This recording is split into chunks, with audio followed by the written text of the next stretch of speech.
ઉપરનું આવરણ ક્યારે ખોલ્યું નથી. આજે મારે તમને કડવું સત્ય કહેવું છે કે એ ભગવદ્ ગીતાને ખોલજો અને તમારા બાળકોમાં સિંચન કરજો એનું. કારણ કે જો એ ધર્મ ગ્રંથ ભણશે ને તો એના જીવનમાં એ વારો નહીં આવે કે એ ધર્મ ગ્રંથ ઉપર હાથ રાખીને કોઈ સોગંદ લેવડાવે કે અહીંયા ગીતા ઉપર હાથ રાખીને તું કે તું જે કહીશ એ સાચું કહીશ, સત્ય સિવાય બીજું કંઈ નહીં બોલે. આજે માત્ર એટલો ઉપયોગ રહી ગયો છે ભગવદ્ ગીતાનો, સોગંદ ખાવા પૂરતો જ રાખી દીધો છે.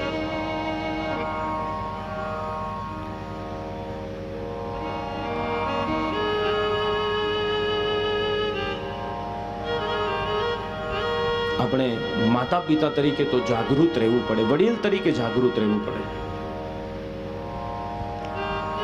જાગૃતતા શા માટે આપણામાં જરૂરી છે? કારણ કે જો પરિવારનું વહન આપણે કરતા હોઈએ તો જાગૃત રહેવું પડે. એક સામાન્ય વાતથી સમજો કે કોઈના લગ્નની જાન જોડાણી હોય અને બધા જાનડીઓ બધી બસમાં ગોઠવાઈ જાય. સવારનો પોર હોય, આગલા દિવસે રાસ ગરબાનો થાક હોય, એટલે થોડી વાર મંગળ ગીતો ગવાય અને પછી વિવાહનું ઘર આવે ત્યાં સુધીમાં બધા એક એક ઝબકી મારી લે, સુઈ જાય ને બધા. હવે એમાં 56 જણા કે 60 જણા બેઠા હોય, એ બધા સુઈ જાય તો કઈ વાંધો છે? નથી ને. પણ આ 56 જણાને લઈને જે જઈ રહ્યો છે, કેબિનમાં જે બેઠો છે સ્ટેરિંગ ઉપર, પેલા 56 જણા ગાતા હોય, જાગતા હોય, પણ પેલો એક સુઈ જાય તો?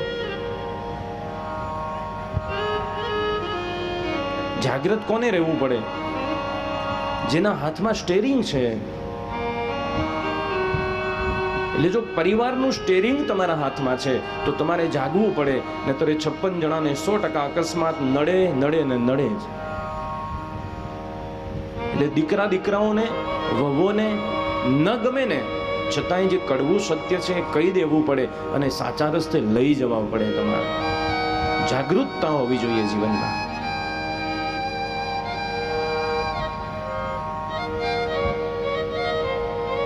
શું તોડ્યું અસુરોએ?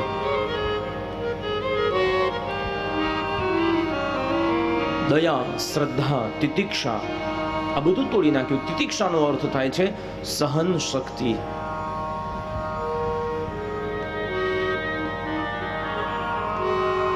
આ સહન શબ્દ બોલીએ તો એની પાછળ 2 શબ્દ લાગે. એક સહન શક્તિ અને બીજું સહનશીલતા. શીલ એટલે ચારિત્ર્ય. સહન કરવું ને એ ચારિત્ર્યની નિશાની છે સાહેબ, એક ગુડ કેરેક્ટરની નિશાની છે.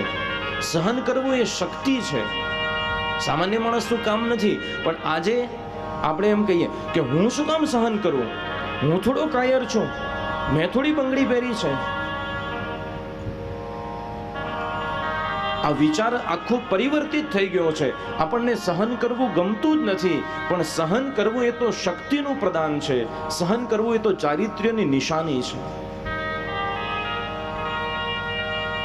એટલે કદાચ થોડું ઘણું એ સહન કરવું પડે ને તો સહન કરીને પણ સંસ્કૃતિની ધરોહરને આપણે સાચવી લેવી જોઈએ.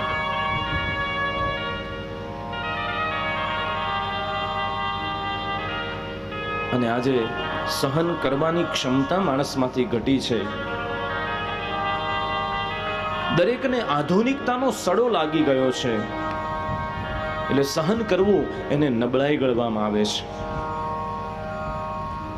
પણ યાદ રાખજો કે જેનામાં ચારિત્ર્ય હોય છે એ જ સહન કરી શકે છે.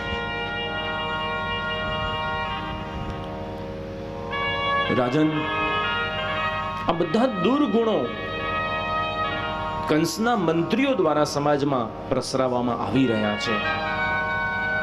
પણ રાજન, એનાથી વિશેષ તને વાત કરું કે ભગવાન ચંદ્રવંશમાં પ્રગટ થયા. ભગવાન 16 કળાએ આ પૃથ્વીને સનાથ કરી રહ્યા છે. તતઃ આરભ્ય નંદસ્ય વ્રજ સર્વ સમૃદ્ધિમાન. ભગવાન પધાર્યા છે ને ત્યારથી નંદનું નંદાલય જે છે, વ્રજ જે છે એ સમૃદ્ધ બન્યું છે. વ્રજવાસીઓ સમૃદ્ધ બન્યા છે. કારણ કે ભગવાન જ્યારે આવે છે ત્યારે ભગવાન બધા યોગ પૂરા પાડે છે સાહેબ. યોગ પૂરા પાડે છે એનો મતલબ શું? કે ભગવાન કઈ પૈસાના થેલા ભરીને મૂકી ન જાય, પણ યોગક્ષેમમ વહામ્યહમ ભગવદ્ ગીતામાં લખ્યું છે કે એના યોગ અને ક્ષેમ એ મારી જવાબદારી થઈ જાય છે, હું પૂરા કરું છું.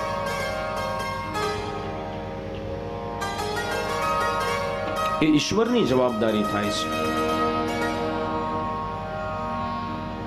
એટલે સાચું સુખ ક્યાં છે? સાચું સુખ ઈશ્વરના શરણમાં છે. અને એટલે જ કવિઓએ ગાયું, શું ગાયું છે? સુરપુર નરપુર નાગપુર એક નમે સુખ નાહી,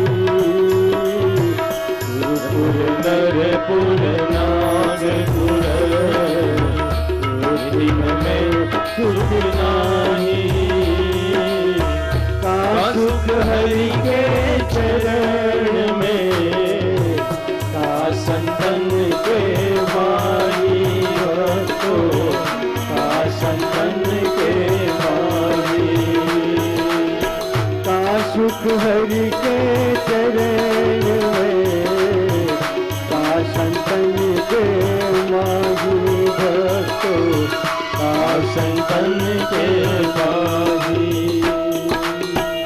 સુરપુર નરપુર નાગપુર. સુરપુર કહેતા સ્વર્ગ, જ્યાં દેવો રહે છે. આપણે ગઈકાલે વાત કરી હતી કે આપણા કરતા એમને વિશેષ ઉપાધિ હોય છે, કારણ કે દેવોને સતત ચિંતા હોય કે રાક્ષસો આવશે, યુદ્ધ કરશે અને પાછું ઇન્દ્રાસન જતું રહેશે. નરપુર એટલે આ પૃથ્વી. આ પૃથ્વીમાં ઘણું દુઃખ છે. નાગપુર એટલે પાતાળ. આ બધી જગ્યાએ દુઃખ છે. આ ત્રણેય લોકમાં દુઃખ છે, પણ સુખ ક્યાં છે? તો કે કા સુખ હરિ કે ચરણ મેં, અને કા સંતન કે પાહી. કાં તો કોઈ સદગુરુના શરણમાં જઈએ તો ત્યાં સુખની અનુભૂતિ થાય, અને કાં તો ભગવાનના દ્વારે જઈએ, કારણ કે દુઃખ તો બધાની પાસે છે. કયું કયું દુઃખ છે? તો કહ્યું તન દુખી કોઈ મન દુખી, ઉદાસ તન દુખી કોઈ મન દુખી, મન બિનતી હૈ ઉદાસ, થોડે થોડે સબ દુખી, સુખી હરિ કે દાસ ભક્તો, રામ થોડે થોડે સબ દુખી, સુખી રામ કે દાસ ભક્તો, સુખી રામ કે દાસ. તન દુખી કોઈ મન દુખી, કોઈ ધન બિન ફિરે ઉદાસ, થોડે થોડે સબ દુખી, સુખી હરિ કે દાસ. દુઃખનો રંગ બધાનો જુદો જુદો છે, પણ દુઃખ છે બધાની પાસે. કોઈ તન દુખી છે કે ભાઈ પગ કામ કરતા નથી, કથામાં આવવું છે, બેસવું છે, પણ ખુરશી હોય તો બેસી શકાય. અમારાથી હવે નીચે બેસાતું. તન દુખી કે હવે શરીર મારા કયામાં નથી. કોઈ મન દુખી છે. મનના દુખી તો કેટલાય હોય, તમે જોજો. તમે જે સ્વાભાવિક કોઈને મળો ને, પછી પૂછો ને કેમ છો, તો શું કહેશે? હે મજામાં છો. પણ થોડી વાર બેસો, વધારે નહીં, થોડી જ વાર, પછી અંદરથી એના આગનું ગાણું નીકળશે. કંઈક વાત હોય દુઃખની દરેકની પાસે. દરેકને પોતાનું ગીત હોય છે દુઃખનું. કોઈના છોકરા કયામાં નથી, કોઈની વહુ માનતી નથી, કોઈનું ધાર્યું થતું નથી. આ દરેકને મનમાં કંઈક ને કંઈક વિટંબણાઓ લઈને ફરે છે. અને કોઈ ધન બી ને ફિરે ઉદાસ. કોઈ ગમે તેટલા પ્રયત્ન કરે છે, બે છેડા ભેગા થતા નથી. પણ આપણા બળેથી ક્યારે જીવાતું નથી, જીતાતું નથી. બળ હંમેશા ઈશ્વર પૂરું પાડે છે.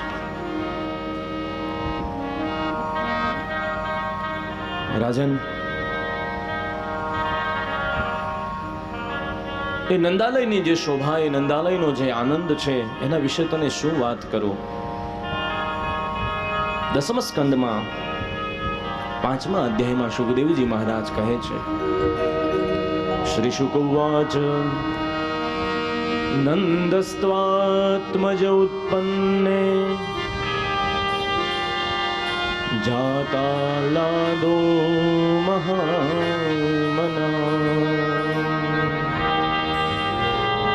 આહુય વિપરાન વેદજ્ઞાન સ્નાતઃ શુદ્ધિરલંકૃતઃ સ્નાતઃ શુચિરલંકૃતઃ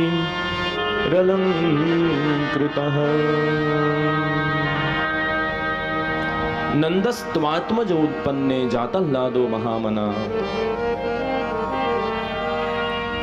નંદજીને ત્યાં બધા વધામણી આપી રહ્યા છે. ગઈકાલે આપણે આપી.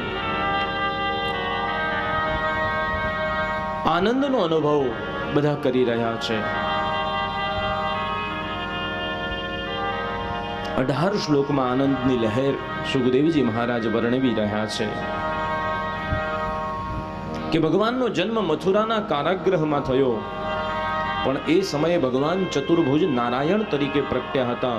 એટલે વસુદેવજીએ દર્શન કર્યા અને ભગવાનની આજ્ઞા અનુસાર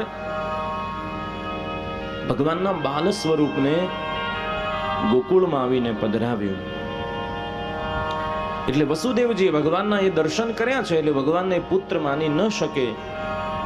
પણ નંદજીએ તો ભગવાનને જોયા ત્યારે પુત્ર સ્વરૂપે જોયા છે. એટલે અહીંયા વસુદેવનું નામ નથી લખ્યું, નંદસ્ત્વાત્મજ ઉત્પન્ને એવું લખ્યું છે. નંદજી ભગવાનના ભાવાત્મક પિતા છે. અને આપણે ભગવાનના પ્રાગટ્યના વધામણા જ્યારે આપીએ ત્યારે એવું નથી કહેતા કે નંદ ઘેર પુત્ર ભયો, એવું બોલીએ છીએ આપણે શું બોલીએ છીએ કે નંદ ઘેર આનંદ ભયો. એટલે લખ્યું છે કે નંદસ્ત્વાત્મજ ઉત્પન્ને જાતો લાદો મહામના. એ મહામના બની ગયા અને ખૂબ આનંદની અનુભૂતિ થઈ. અને જે આનંદની અનુભૂતિ થઈ એ નંદજી અને નંદરાણીએ બધાને વહેંચી દીધી છે. કેમ આનંદ સ્વરૂપ ભગવાનને કયા છે? પરીક્ષિતજી મહારાજે પ્રશ્ન પૂછ્યો તો સુખદેવજી બહુ સુંદર અર્થ સમજાવે છે. સમજો કે જ્ઞાન એના પ્રાચુર્યથી ભગવાનનો જે અવતાર થયો એ ભગવાનનો કપિલ અવતાર થયો, કે જેમાં ભગવાને જ્ઞાનનું પ્રચુર માત્રામાં પ્રસારણ કર્યું અને જ્ઞાન પીરસ્યું. ક્રોધનો પ્રાચુર્ય જ્યારે થયું ત્યારે ભગવાન નૃસિંહ બનીને આવ્યા. એમાં માત્ર ક્રોધ જ કર્યો. નિષ્કપટ નિર્દોષતાનું પ્રાચુર્ય જ્યારે વધ્યું ત્યારે ભગવાન એકદમ રૂડા રૂપાળા સોહામણા વામન બનીને આવ્યા. ધર્મનું અને મર્યાદાનું અને ધર્મની મર્યાદાનું પ્રાચુર્ય વધ્યું ત્યારે ભગવાન રામ બનીને આવ્યા. પણ જ્યારે સુખનું અને આનંદનું પ્રાચુર્ય વધ્યું ત્યારે ભગવાન કૃષ્ણ બનીને આવ્યા. અને એટલા માટે આપણે લખ્યું કે કોને કોને આનંદ આપ્યો? દેવકી પરમાનંદમ કૃષ્ણમ વંદે જગદ્ગુરુ. પરમાનંદ કરાવ્યો છે. અને જ્યારે જીવનમાં આનંદની અનુભૂતિ થાય ને વાલા, ત્યારે તમને બધાને વિનંતી છે કે આનંદની અનુભૂતિ થાય ને ત્યારે મુઠ્ઠીઓ ખોલી નાખજો.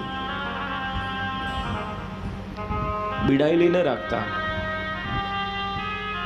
કારણ કે ખબર નહીં છેલ્લે મુઠ્ઠીઓ ખુલે ન ખુલે.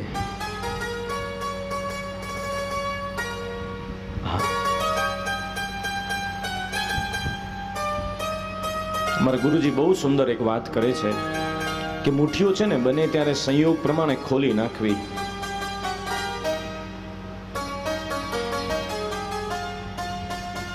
એ કહે છે કે જ્યાં સુધી તમારા હાથમાં સત્તા હોય ને ત્યાં સુધી હૈયું ને હથેળી ખોલી નાખો.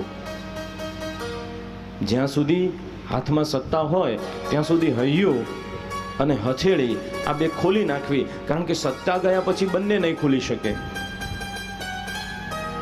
પછી ઘરમાં બીજાનું ચાલશે, પરાધીન થશો ત્યારે ન હૈયું ખોલી શકાય કોઈની આગળ કે નહીં હથેળી ખોલી શકાય.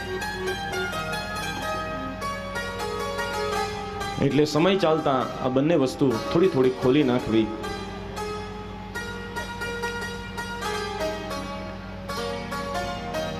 અને નંદજી બાબાએ પણ હથેળી ખોલી નાખી છે. નિયુતે ધેનું લખ્યું છે અહીંયા. કેટલીક ગાયોનું દાન કર્યું નંદજીએ? 2 લાખ ગાયોનું દાન કર્યું. અને એમાંથી 5000 ગાયો સાંડિલ્ય નામના ભૂદેવને આપી. હવે આ સાંડિલ્ય ભૂદેવનું ઘર નાનકડું, સાવ નાનકડું. હવે 5000 ગાયો આપી દીધી એટલે સાંડિલ્ય બધી દોરી અને ઘરે લઈ આવે. હવે ગોરાણી ગયા હતા પાણી ભરવા યમુનાજીના તટે. આખું ગાયોનું ધણ પાર્ક ક્યાં કરવું? એટલે ભૂદેવે ઘરની આજુબાજુ બધી ગાયો ઊભી રાખી. અમુક જે હતી કસ્તુરી ગંધા, કપૂર ગંધા અને ઉત્તમ કક્ષાની, ઉત્તમ ગોત્રની જે ગાયો હતી એને આંગણામાં બાંધી. એનાથી વિશેષ ગાયો હતી ને એ બહાર ન રખાય એટલે ઓસરીમાં બાંધી. બાંધીને બહાર નીકળ્યા તો ત્યાં બીજી 2 સરસ સુંદર મોટી મોટી ગાયો જોઈ, એને લઈ અને ઘરમાં જઈને બાંધી. હા, ભૂદેવનો પાછો સ્વભાવ એમ થોડો જે છે કેવું પડે. અને ત્યાં ગોરાણી આવે, માથે ઉત્તરબેડ મૂકેલી. એટલે આવતા તો ભૂલા પડ્યા કે મારું ઘર છે બીજા કોઈનું? આટલી બધી ગાયો મારા આંગણામાં ન હોય. હજુ સુધી કોઈ એવો યજમાન નથી કે ગાય દઈ દે. હવે તો ગાયો આપે તો એ ચાંદી નહીં આપે. હા, એ આવી ભાંભરે નહીં પાછી. રાકેશભાઈ, એટલે હવે તો હું જો કે લગ્નની વિધિ લગભગ બંધ કરી છે, પણ જ્યારે કરાવતો ત્યારે વિનંતી કરતો, આમાંથી કોઈ સોની મહાજન હોય તો માફ કરજો. હું યજમાનને કહેતો કે દીકરીને આમ તો સાચુકલી આપવી પડે, ગૌદાનનો સંકલ્પ છે એટલે, પણ તમે ચાંદી નહીં આપો એટલે તમને સંતોષ થઈ જાય કે મેં ગૌદાન કરી દીધું. પણ ન આનાથી ગાયને ફાયદો થાય ને દીકરીને ફાયદો થાય, કારણ કે ન દૂધ આપે ન ઘાસ ખાય. એના કરતાં વિશેષ શું કરવું જોઈએ કે તમને જેટલાની ગાય દાન આપવાની ઈચ્છા થાય એટલાનો ઘાસ લઈને દીકરીને કહીએ કે તું તારો ઘરવાળો જમાય બંને જઈ અને ગૌશાળાએ ઘાસ નાખી આવજો.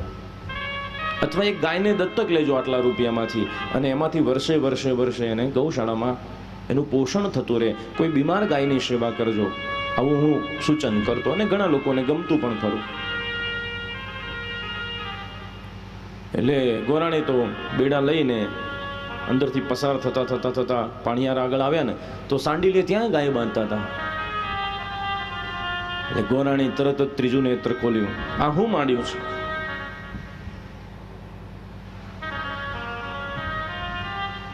તો સાંડીલે કહે છે, ગોરાણી વાત ન પૂછીશ, નંદબાબાને ત્યાં લાલો પ્રગટ્યો છે અને નંદબાબાએ બધાને ખૂબ દાન દીધું છે, મને 5000 ગાયો આપી. એટલે ગોરાણીએ માથું કૂટ્યું કે આપનાર તો આપે, લેનારે માપ રાખવું જોઈએ ને.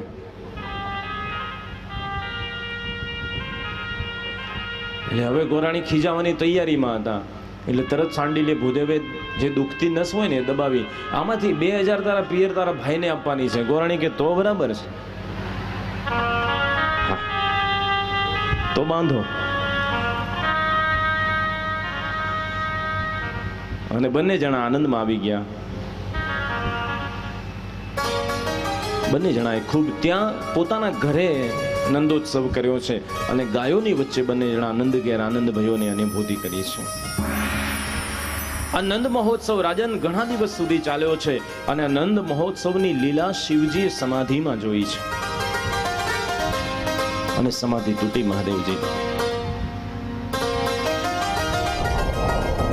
એટલે બાબાએ તૈયારી કરી છે કે હવે મારા ઈષ્ટદેવ પ્રગટ્યા છે બાલ સ્વરૂપે, તો મારે દર્શન કરવા તો જવું જ પડે. એટલે સમાધિમાંથી ઉઠ્યા અને પોતાનું ત્રિશૂલ હાથમાં લીધું, ડમરું લઈને જ્યાં ચાલતી પકડે ત્યાં શૃંગી ભૃંગી કહે કે સ્વામી આમ જાગીને ક્યાં ઉપડ્યા?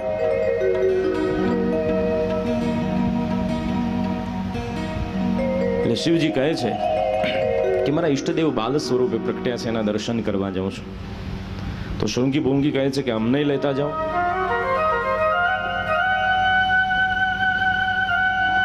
એટલે શિવજી ના પાડે છે. બાબા કહે છે કે નહીં, દેવ દર્શને જવું હોય તો ટોળે વળીને ન જવાય, હું એકલો બરાબર છું.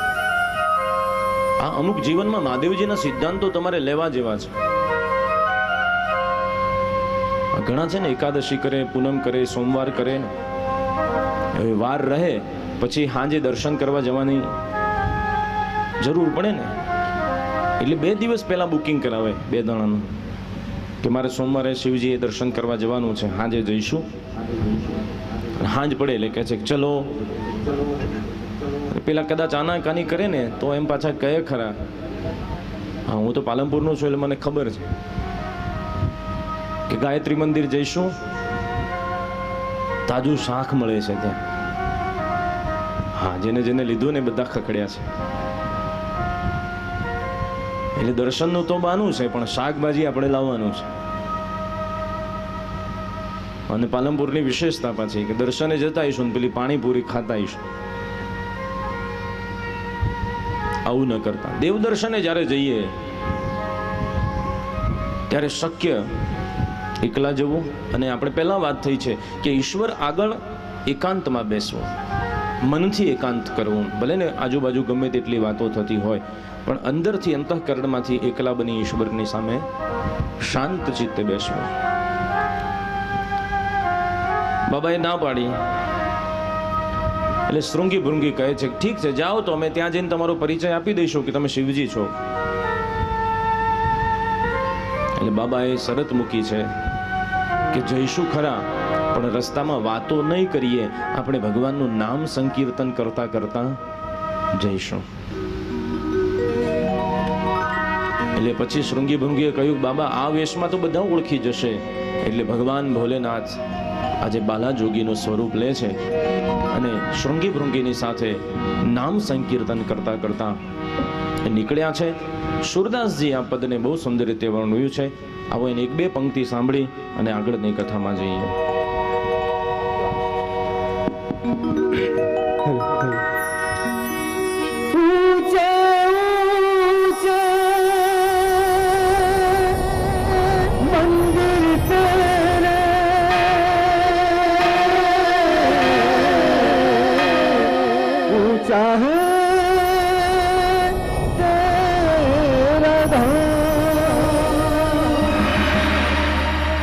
कैलाशवासी भोलेनाथ बाबा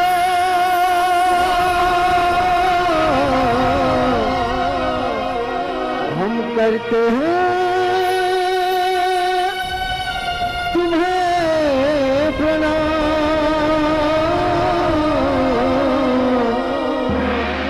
हम करते हैं तुम्हें प्रणाम. नगर में जोगी आया, यशोदा के घर आया, आके अलख जगाया, भेद कोई समझ न पाया, बड़ी है तेरी माया, ओ सबसे बड़ा है तेरा नाम, तेरा नाम भोलेनाथ, भोलेनाथ, भोलेनाथ, भोलेनाथ, भोलेनाथ, भोलेनाथ. यशोदा के घर आया, आके अलख जगाया, भेद कोई समझ न पाया, बड़ी है तेरी माया, ओ सबसे बड़ा है तेरा नाम, तेरा नाम भोलेनाथ, भोलेनाथ, भोलेनाथ, भोलेनाथ, भोलेनाथ. सब गाइए भाव से तालीनाद के साथ.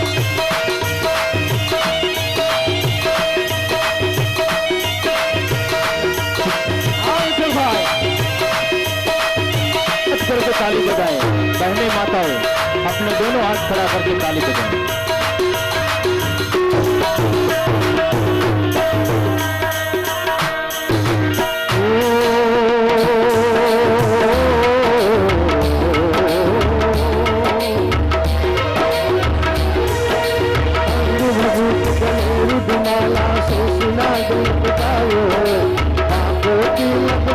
चंद्रमा पर घर अलग जगायो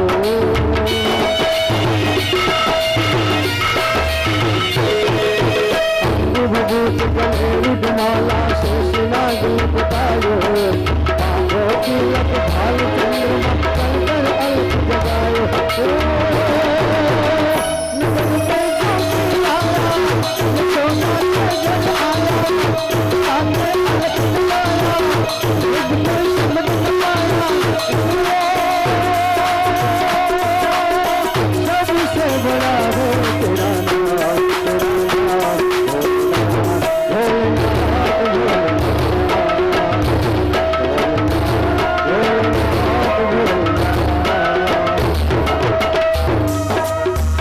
વાસણ ગામથી પધારેલા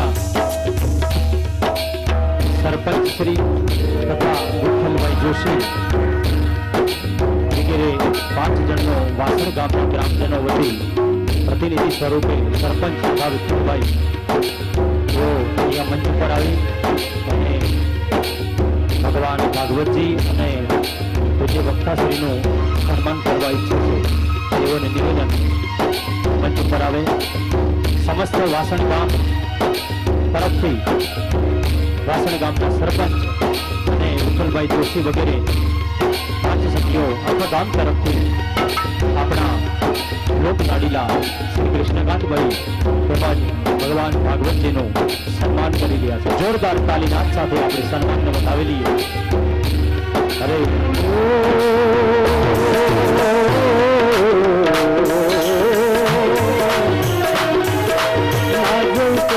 दौलत दुनिया ना जो कंचन माया अपने लाल का दर्श करा दो मैं दर्शन को आया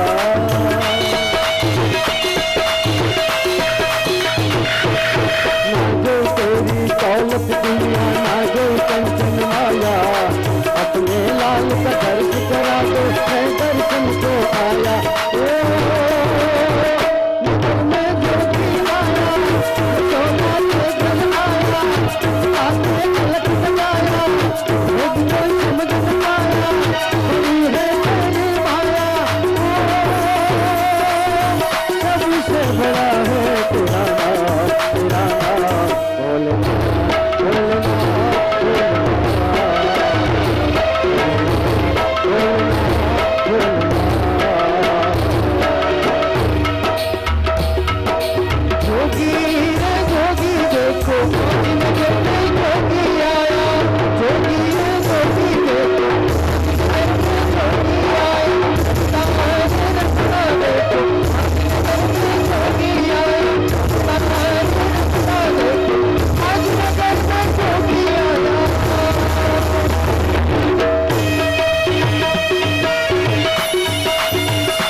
करके सिंगी नाद बजाओ सूरदास बलिहारी कन्हैया जुग जुग जिए कर जाओ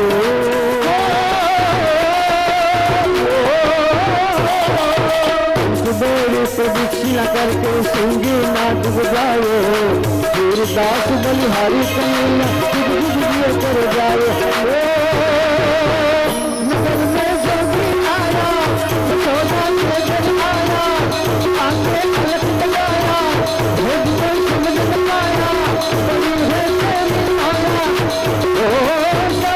बना है तेरा नाम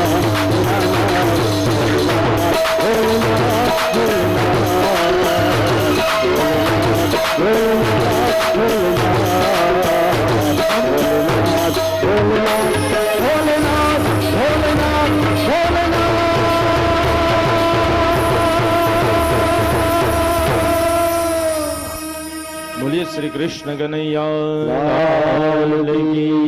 જય. બાલાજોગીના સ્વરૂપમાં ભગવાન મહાદેવજી આવ્યા છે નંદાલયના આંગણે. પણ આજે ભગવાનના આંગણે એટલી ભીડ છે કે ભગવાનના સ્વરૂપની ઝાંખી થઈ શકે એમ નથી. એટલે બાબાએ નંદાલયથી દૂર એક વૃક્ષની નીચે સમાધિ લગાવી અને પોતાની ઉપસ્થિતિ નોંધાવી છે. એટલે ભગવાને બાલ સહજ રડવાનું શરૂ કર્યું. કોઈ કાળે શાંત થતા નથી. એટલે નંદરાણી ગભરાણા છે. કોઈ દાસી આવીને સમાચાર આપે છે કે મૈયા લાગે છે એને કોઈ નજર લાગી ગઈ છે. કેટલા લોકો આવે છે નંદરાણી, તમે ધ્યાન રાખતા નથી. તો બીજી સખી આવીને કહે છે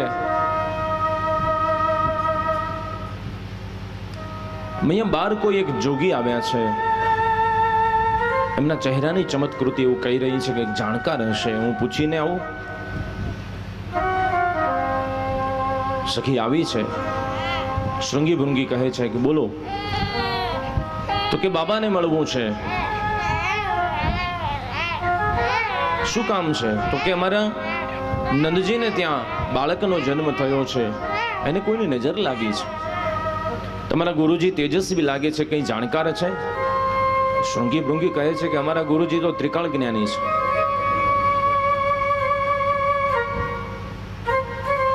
નજર ઉતારતા આવડે છે? એટલે શૃંગી ભૃંગી કે એમને તો ભૂત ઉતારતા આવડે છે.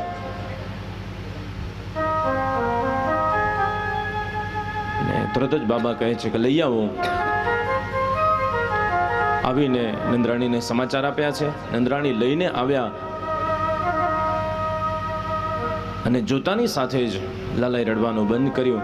એટલે નંદરાણી કહે છે કે સખી આ બાબાની આંખમાં કંઈક તેજ લાગે છે. પણ વાત અહીંયાથી પતી જાય એ પહેલા બાબા કહે છે કે મૈયા એને લાવો, હું એક એવો મંત્ર મારી આપું કે ક્યારે કોઈની નજર ન લાગે. પણ નંદરાણી કહે છે કે બાબા આપનો અવધૂત વેશ જોઈને મારો લાલો ડરી જાય તો? શિવજી વિચારે છે કે માં આ તારો કનૈયો છે ને તો કાળનો એક કાળ છે અને મારી જૂની ઓળખાણ છે, નહીં ડરી જાય. આપ્યા છે શિવજીની ગોદમાં. એવા મગ્ન બન્યા. સુરદાસજીએ જે પદ હમણાં આપણે સાંભળ્યું જગદીશભાઈના મુખેથી કે શિવજી ભાન ભૂલી ગયા છે અને પંચ પરિક્રમા કરી શૃંગીનાદ બજાવી પોતાના મૂળ વેશમાં આવ્યા છે. બડો આનંદ હોવો છે. એક એક લીલા શું વર્ણવું પરીક્ષિતજી, ખૂબ અનેરો આનંદ. દેવગણ, ઋષિગણ, મુનિઓ, સિદ્ધો, ગંધર્વ, કિન્નર બધા જ આનંદ અનુભવી રહ્યા છે. નિત્યોત્સવમ સદા તેષામ નિત્ય શ્રી નિત્ય મંગલમ એષામ હૃદયસ્થો ભગવાન મંગલાયતનો હરિ. આ તરફ આ ઉત્સવ હજુ શમ્યો નથી અને નંદજી ને યાદ આવ્યું છે કે આ વખતનો વાર્ષિક કર મેં મહારાજને જમા કરાવ્યો નથી.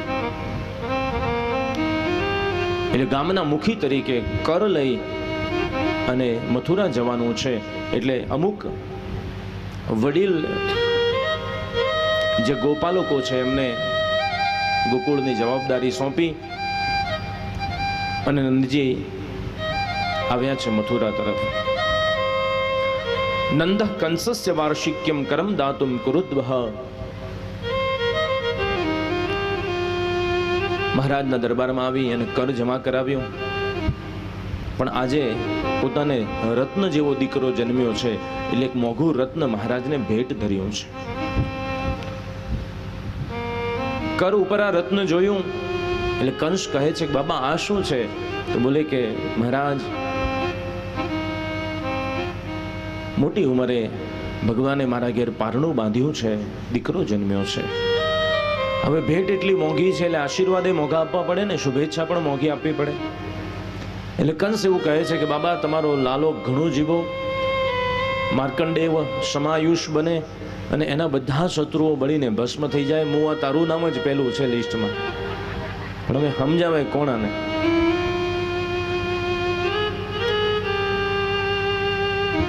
વસુદેવજીને મળ્યા છે. વસુદેવજીને આશ્વાસન આપી રહ્યા છે, કારણ કે નંદજીને ખબર નથી, યોગ નિંદ્રામાં હતા એ, કે સાંભળ્યું કે આપના ત્યાં દીકરીનો જન્મ થયો, એને કંસે મારી નાખી, પણ મારો દીકરો છે એ તમારો છે એમ સમજીને રાખજો. નંદ બાબા આજે આશ્વાસન આપી રહ્યા છે. વસુદેવ બધું જાણે છે. એટલે વસુદેવજી કહે છે કે અત્યારે સમય સારો નથી,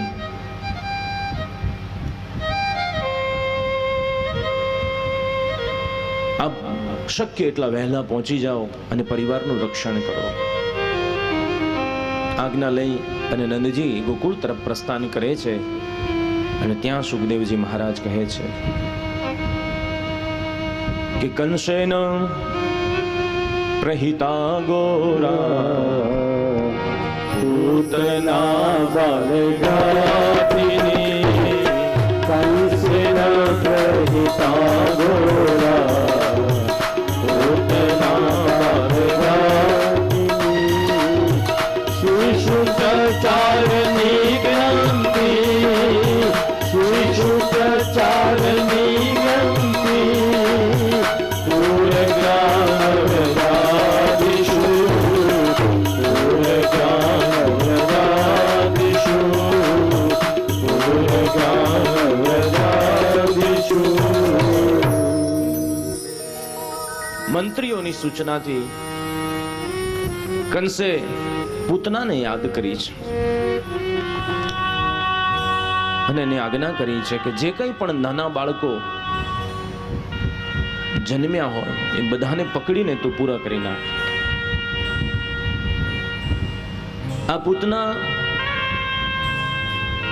વચ્ચેના નાના નાના ગામ ગરાસના બાળકોનો વધ કરતી કરતી આજે ગોકુળમાં આવી છે.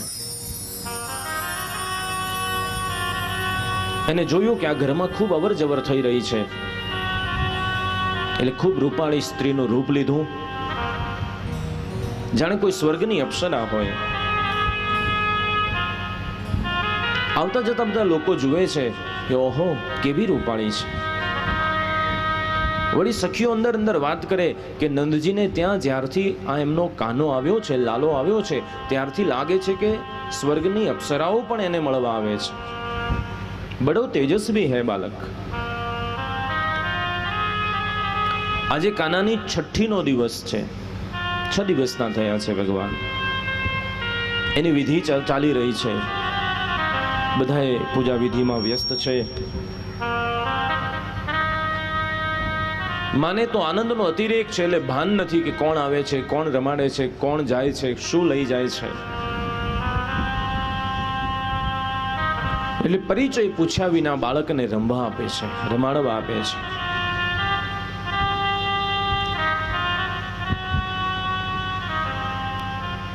પૂજા વિધિ માટે માને કંઈક કામ યાદ આવ્યું. માં ઊભા થઈને ગયા છે. એટલે લાલો મનમાં વિચારી રહ્યો છે કે માં તું થોડી આઘી જાય ને તો આ તિથિની મારે પુણ્ય તિથિ બનાવવી છે. આંગણે જે આવ્યા છે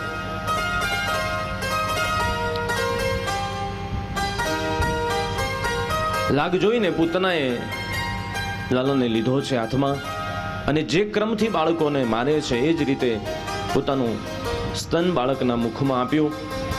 બાળ સહજ બાળક એમાંથી સ્તનપાન કરે, એમાં રહેલું વિષ એના શરીરમાં જઈને મરી જાય. પણ સુખદેવજી મહારાજ કહે છે કે અહીંયા ઊંધું થયું રાજા. વિબુદ્ધતામ બાલક મારિકા ગ્રહમ અનંત મારોપ્ય દ અંક અંતકમ.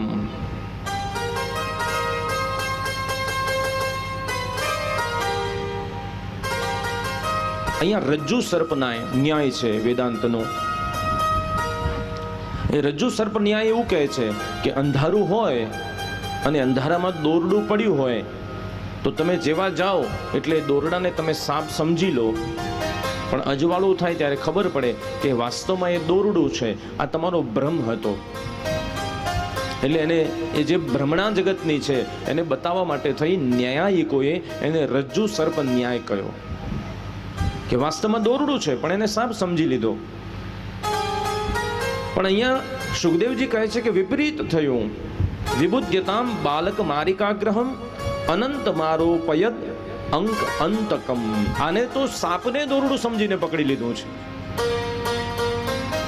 વાસ્તવમાં સાપ છે પણ એ દોરડું સમજીને પકડી હોય અને પછી જે ભયાનક પરિણામ આવે એ પૂતનાનું થવાનું છે.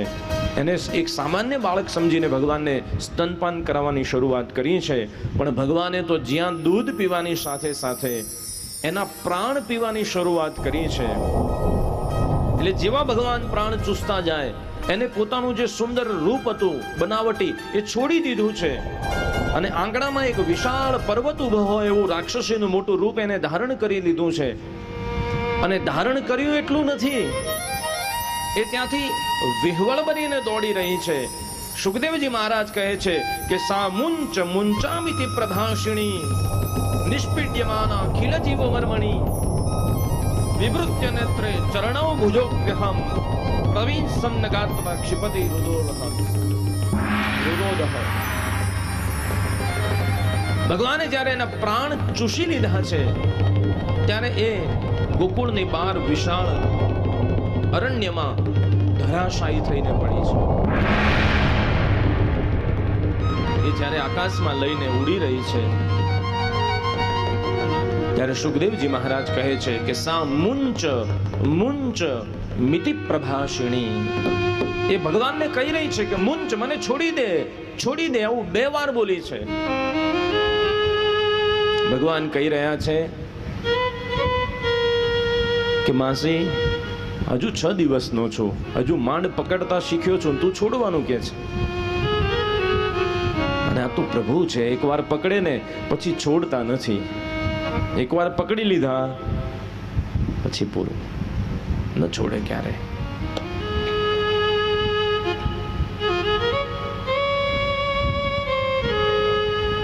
એની જવાબદારી થઈ જાય.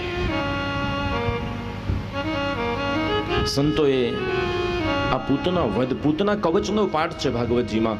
બાળકને દરેક પ્રકારની જે કુદ્રષ્ટિ હોય એનાથી બચાવવા માટે થઈ અને પૂતના કવચનો પાઠ કરવામાં આવે છે. ભાગવતમાં ઘણી એવી સ્તુતિ છે, ઘણા એવા મંત્રો છે જેનું અદ્ભુત પરિણામ છે સાહેબ.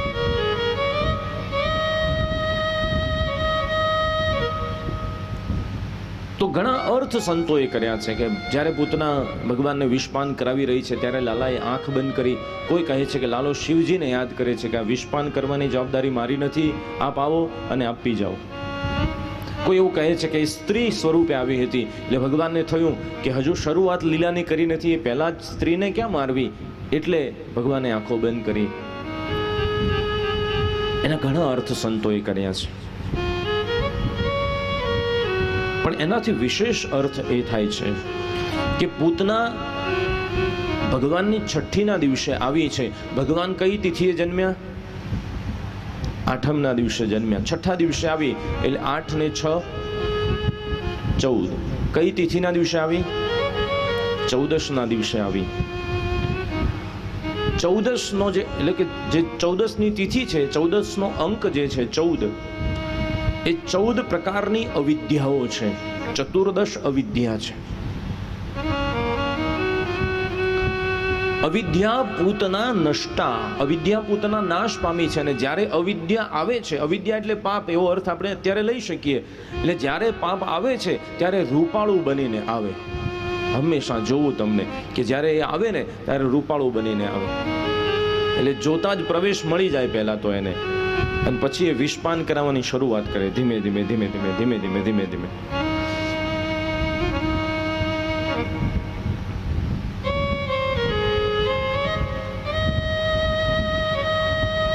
પાંચ જ્ઞાનેન્દ્રિયના, 5 કર્મેન્દ્રિયના અને 4 અંતઃકરણના આવા 14 પાપ થાય છે.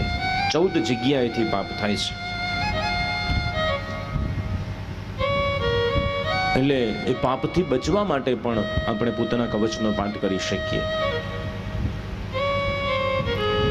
શ્રીમદ ભાગવતના 10મા સ્કંદના પૂર્વાર્ધમાં 6થા અધ્યાયમાં પોતાના કવચ છે. સુખદેવજી મહારાજ કહે છે પરીક્ષિતજીને કે ગૌમૂત્રેણ સ્નાપયિત્વા પુનર્ગો રજસાર્ભકમ. પછી આ બધા દોડીને ગયા બહાર. મારા લાલાને લઈને રાક્ષસી ક્યાં ગઈ હશે, એને શું કર્યું હશે. ગામની બહાર ગયા તો જોયું છે તો એક મોટો પહાડ હોય એ રીતે પડી છે અને એની ઉપર લાલો રમી રહ્યો છે. યશોદાજી એને ગોપીઓએ તરત લઈ લીધો છે. ગૌમૂત્ર છાંટી એને સ્નાન કરાવ્યું છે. ગાયની રજનું એને લેપન કર્યું છે. નજર ઉતારી, ગંગે ગાયનું પૂંછડું એના માથે 7 વખત ફેરવીને એની નજર ઉતારી છે. અને પૂતના ભગવાને એટલી સુંદર વ્યવસ્થા કરી કે જતા જતા પોતાના અગ્નિ સંસ્કારની વ્યવસ્થા કરીને ગઈ. એ એવા જંગલમાં પડી કે મોટા ભાગના વૃક્ષો ધરાશાયી થઈ ગયા. એટલે આના ટુકડા કરવા પડ્યા આ લોકોએ. અને કેટલીય ચિતાઓ ખડકી ત્યારે એનો અગ્નિ સંસ્કાર થઈ રહ્યો. પણ સુખદેવજી મહારાજ કહે છે કે જ્યારે એને અગ્નિ સંસ્કાર કર્યો એમાંથી જે ધૂમ્ર નીકળ્યો એમાંથી સુંદર સુવાસ આવી રહી છે. કેમ? તો લખ્યું છે કે જે ગતિ પોતાની માતાને આપે, અહો બકીયમ સ્તન કાલકૂટ,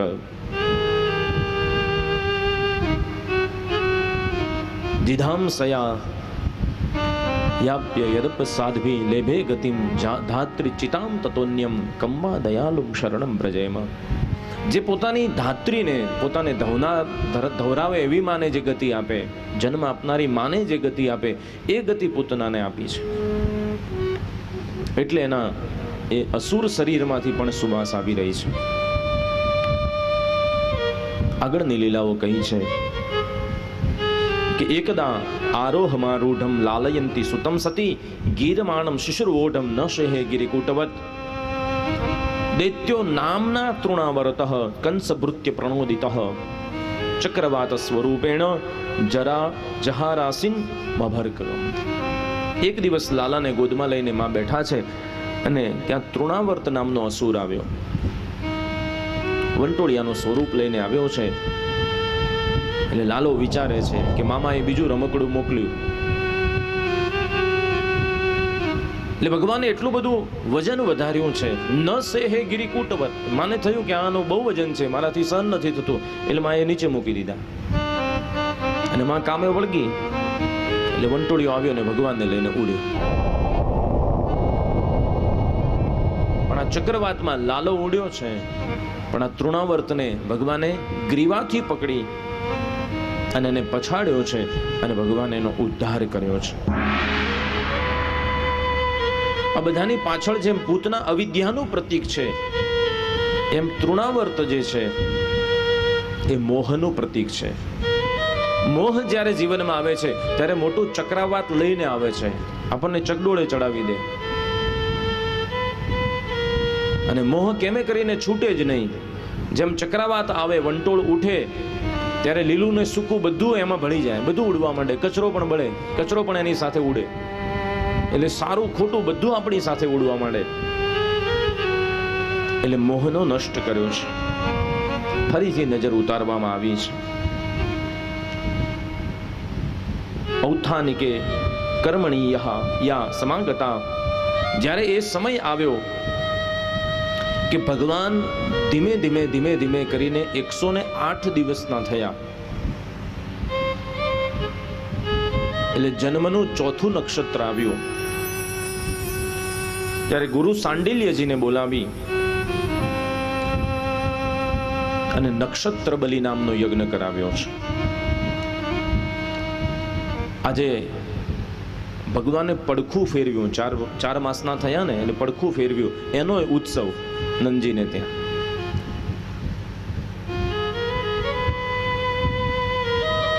આ વિશેષતા હોય છે. તમે જોજો ઘરમાં જ્યારે નાનું બાળક આવે ને ત્યારે આપણે આપણી ઉંમર ભૂલી જતા હોઈએ.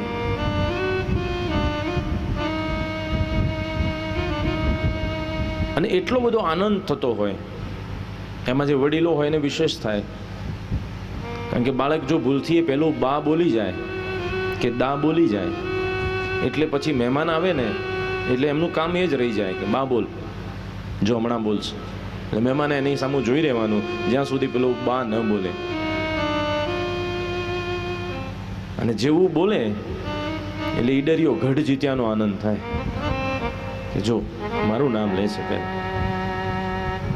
થાય ને બધા. તો આ તો સ્વયં પરબ્રહ્મ છે. એની એક એક લીલાનો આનંદ કેટલો હોય. એટલે બધી જ ગોપીઓ એમને તો બાનું જ જોઈએ છે, લાલાને જોવાનું, નંદજીના આંગણે જવાનું. અને એવા બાના કરી કરીને ગોપીઓ આવે, સવારમાં આવી જાય, માં આજે તો મારા સાસુ વહેલા જાગી ગયા અને બધું કામ મને એટલી ઝડપથી પતી ગયું કે હું અત્યારે નવરી થઈ ગયું છું, તારું આંગણું વાળી દઉં? માં કહે છે વાળી દે. અને થોડું આંગળું વાળે અને માં આગી પાછી થાય ને એટલે એની નજર ગોતે કે પેલો લાલો ક્યાં છે, કઈ બાજુ છે એનું પારણું. હવે જ્યાં માં મૂકીને ગયા હોય ત્યાંની ત્યાં ઊભી હોય એટલે માં કહે છે કે આંગણું વાળે છે, શું કરે છે તું? એટલે પાછું થોડું થોડું કામે લાગી જાય.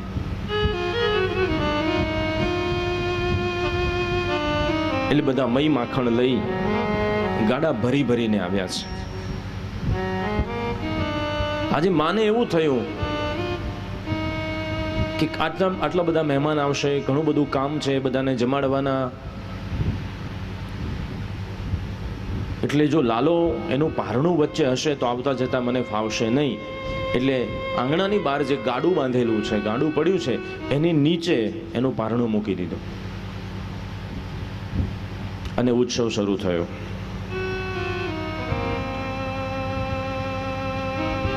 ભગવાનને થયું કે પ્રસંગ મારો છે, નક્ષત્ર બલી મારા જન્મ નિમિત્તે થઈ રહી છે અને મને તો બાજુમાં મૂકી દીધો છે.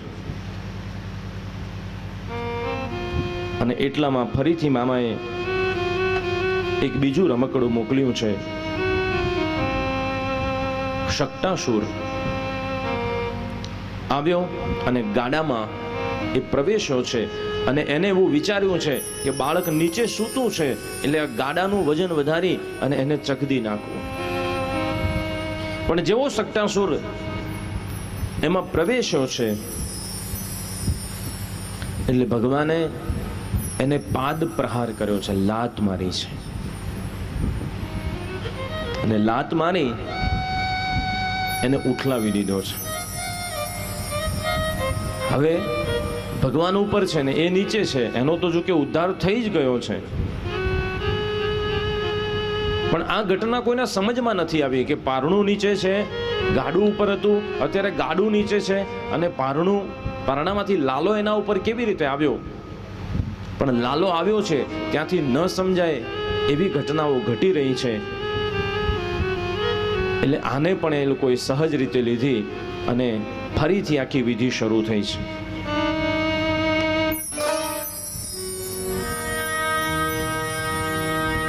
આ વિધિ શરૂ થઈ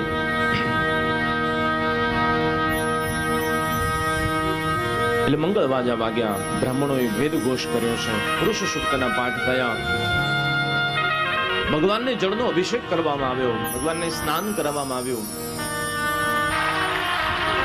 ઔષધિઓનું જે જળ ઉકાળવામાં આવ્યું હતું, વનસ્પતિઓનું, એ બધું ભગવાન ઉપર અભિષિંચિત કરવામાં આવ્યું.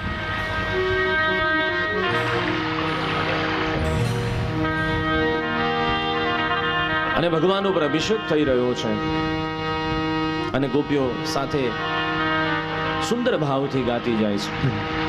यमुना जल माते शर गोरी दान करावो शामड़ा. यमुना जल माते शर गोरी दान करावो शामड़ा. हल्के हाथे अंगो थोड़ी लाड लड़ावो शामड़ा. हल्के हाथे લડાવું શામળા જમુના જળમાં કેસર ગોળી સ્નાન કરાવું શામળા જમુના જળમાં કેસર ગોળી સ્નાન કરાવું શામળા. ભગવાનને કેસર ગોળીને સ્નાન થઈ રહ્યું છે. આપ પણ ભાવ કરો કે ભગવાનનું બાલ સ્વરૂપ બાલ મુકુંદનું આપણે સમક્ષ છે. આપણે પણ નંદાલયમાં છીએ અને આપણને પણ આજે દિવ્ય લાભ મળી રહ્યો છે. આવો પ્રેમ શ્રદ્ધાથી તાળીનો નાદ કરતા ભગવાનના એ દિવ્ય સ્વરૂપને યાદ કરતા આપણે પણ અભિષેકમાં જોડાઈએ. કેવું સ્વરૂપ છે! વસ્ત્રંગોલુછી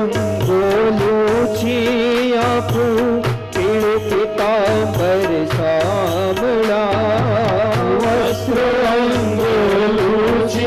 આપું પીળ પીતાંબર શામળા તેલ સુગંધિત નાખી આપું તેલ સુગંધિત નાખી આપું વાઘડિયા તારા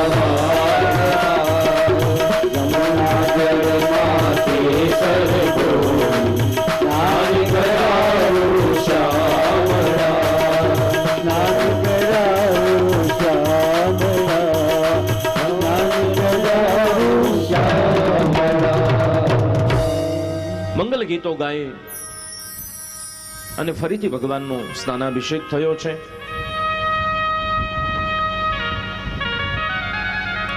શક્તાસુર ભંગની જે કથા છે એ કથા એવું કહે છે કે જ્યારે પણ તમારા ઘરે કંઈ નાનો ઉત્સવ કરો, પૂજા કરો, ત્યારે બને છે એવું કે હંમેશા ભગવાન છે ને એ બાજુમાં રહી જાય છે. મોટાભાગે આપણે કેવું કરીએ છીએ કે મહેમાનને સાચવવામાં, વ્યવસ્થા સાચવવામાં એનું ધ્યાન આપણું વધારે રહે અને ભગવાનની પૂજામાં આપણું ધ્યાન ઓછું હોય. પેલા પંડિતજી એમ કે હાથમાં ફૂલ રાખો તો પાણી ચડાવી દઈએ, કારણ કે આપણું ધ્યાન જ ન હોય. અને પેલા પંડિતજી કદાચ એમ કે ભાઈ થોડી વાર ધ્યાન રાખો ને, તો કહે છે કે ભાઈ આ તો અમારા ઘરના વડીલ છે, અમારા મોટા બાપા છે, એમને નહીં બોલાવીએ ને તો ખોટું લાગી જશે. અલા તારા મોટા બાપાને ખોટું લાગે, આ જગતના બાપાને નહીં લાગે? આ જગત પિતા છે. પણ ક્યારે આપણે પ્રગટ ભાવથી ભગવાનની પૂજા કરતા નથી કે આ ભગવાન છે ને હું પૂજા કરી રહ્યો છું. જ્યાં સુધી મૂર્તિ કે ફોટો સમજીને પૂજા કરીશું ત્યાં સુધી એ ભાવ જન્મશે નહીં. ઈશ્વરની જ્યારે પૂજા કરીએ, એની આરાધના કરીએ, ત્યારે સ્વયં ભગવાન આપણી સમક્ષ છે એમ સમજીને આપણે ભગવાનની પૂજા કરવી જોઈએ.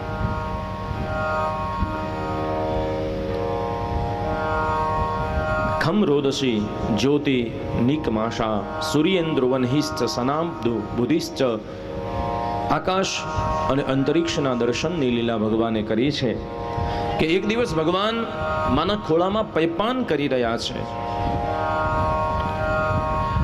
રાજા આજે વધારે થોડુંક પૈપાન વધારે ભગવાને કર્યું એટલે માને થયું કે જો થોડું વધારે બાળક ધાવશે ને તો એને અપચો થશે. માને ખબર હોય કે એને કેટલું ધવડાવવું છે એટલે માં શું કરે, કાં તો એને ગલીપચી કરે, કાં તો બીજી વાતે વળગાડી અને ધાવણ છોડાવી દે. પણ આજે માં ચિંતાતુર છે. ભગવાન માનું પયપાન વધારે કરી રહ્યા છે એટલે માએ ગલીપચી કરીને જ્યાં છોડાવ્યું એટલે બાળ સહજ, હજુ દાંત આવ્યા નથી, બોખું મુખ છે ભગવાનનું, અને ભગવાન બોખા મુખે હસ્યા છે. અને જ્યાં હસતા ભગવાનનું મુખ ખુલ્યું તો ભગવાનના મુખમાં માને બ્રહ્માંડનું દર્શન થયું છે. અને બ્રહ્માંડનું દર્શન થતા માને સમાધિ લાગી ગઈ છે. માને જાણે કહી રહ્યા છે કે માં એકલપટો નથી, હું વિશ્વંભર છું. ભગવાનને આપણે વિશ્વંભર કહીએ છીએ અને માં તું વિશ્વંભરી છો.